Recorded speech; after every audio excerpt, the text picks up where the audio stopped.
कोई क्रिकेटर है वो आपको गुड पेरेंटिंग बता रहा है, गजब हो गया। इसे खुद तो पता है नहीं पेरेंट कब और कैसे बन गया, बना भी है नहीं ये भी नहीं पता, मानता बस कि वही है बाप, और ये आपको बता रहा है कि बच्चों की अच्छी परवरिश कैसे करें। बड़ा उल्टा हो गया है मालूम है। पहले जो ज्ञानी होता था वो सेलिब्रिटी बनता था, अब जो सेलिब्रिटी है वो ज्ञानी हो गया। जिन्होंने जाना है थोड़ा उनसे भी सुन लो। ये तुम किन सेलिब्रिटीज की बात कर रहे थे कि सेलिब्रिटीज आजकल ऐसी बात करते? दो कौड़ी के सेलिब्रिटीज, एक नई नवेली अदाकारा जिनका काम है जिस्म की नुमाइश करना, और वो जिस्म की नुमाइश भी इसीलिए कर पाती हैं कि उनकी माँ भी यही किया करती थी, और वो थॉट लीडर हैं, वो सेलिब्रिटी हो गई। अब वो वहां से ज्ञान देंगी how to lead your life.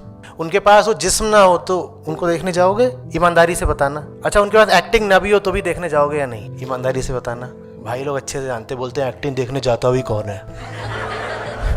ना उन्हें एक्टिंग दिखानी उन्हें भी पता है, ना हमें एक्टिंग देखनी हमें भी पता है। पूरा समझौता है अंदर ही अंदर।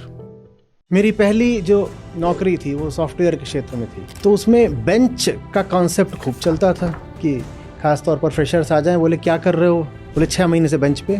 तो जब मुझे उस कंपनी में उस माहौल में घुसने का मौका मिला तो मैंने बेंच की तलाश शुरू करी, किधर रखिए दिखाओ क्या बात है। तो पता चला बात ये है कि प्रोजेक्ट्स में ये आम बात थी कि बिलिंग पर हेड या पर आवर के हिसाब से होती थी, ठीक है। क्लाइंट आमतौर पर टेक्निकली इलिटरेट होता था, उसे कुछ पता नहीं। काम तो 25 ही घंटे का है, काम 25 घंटे का है, पर उन्हें क्लाइंट को दिखाना है कि 270 घंटे का है। तो काम में लगाएंगे कितने लोग? 2, पर क्लाइंट को 15 नाम भेजेंगे कि ये भी लगे हैं। ये 15 बाकी कौन है? ये बेंच वाले हैं। तो ये बेंच वाले इसलिए लिए जाते हैं क्लाइंट को नाम दिखाने के लिए। तो क्लाइंट को नाम बहुत सारे भेजने हैं, इसके लिए धड़ाधड़ फ्रेशर भरे जाते हैं, उनके नाम भेजे जाते हैं कि ये भी लगे हुए हैं। कहीं भी चले जाओ भारत में यही खेल है, 2 काम कर रहे हैं 10 खा रहे हैं। निर्देशकों की एक नई पीढ़ी निकल के आ रही है, इनके नाम तुमको खूब पता है। ये फिल्में बनाते हैं, ये वेब सीरीज बनाते हैं, गालियों से भरी हुई, बदतमीजियों से भरी हुई, वो तुमको खूब भाती हैं। वो बात तुमको बड़ी नई और आकर्षक, एंटरप्राइजिंग लगती है। वाह, एकदम इस बंदे ने कुछ नूतन कर डाला, आहा। अभी मैं तुमसे कहूँ कि रामानुजाचार्य का बताना कुछ, माधवाचार्य का बताना कुछ, इन्हें जानते हो?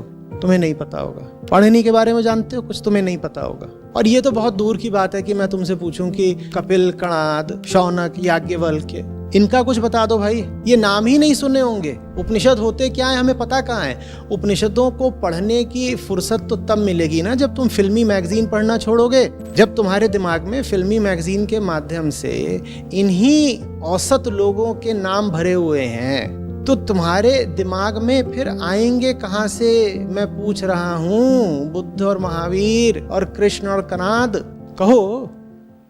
My question was regarding a tendency that I have always had all my life. It was regarding quitting things when they get extremely tough. If your self-concept tells you you do not deserve to crack the toughest question, then you will not put everything into cracking the toughest question. In fact, you will needlessly make any question the toughest one. You have to tell yourself that you deserve to solve even the toughest problem, and then the tough problem is no more all that tough. One has to love himself a bit more and say, yes, it's difficult, but for me it's doable. Whosoever it is who told you that you are not good enough has to be rejected. And we all have influences in our life whose job has been to tell us that we are not good enough. In matters of love, love itself is the qualification. No other qualification is needed. Nobody else is needed to tell you that you are good enough. If you love something, you are already good enough for it. Love is the qualification. I love it and I'll keep having a go at it. Tell yourself, yes, it's a tough problem, but I'm tougher.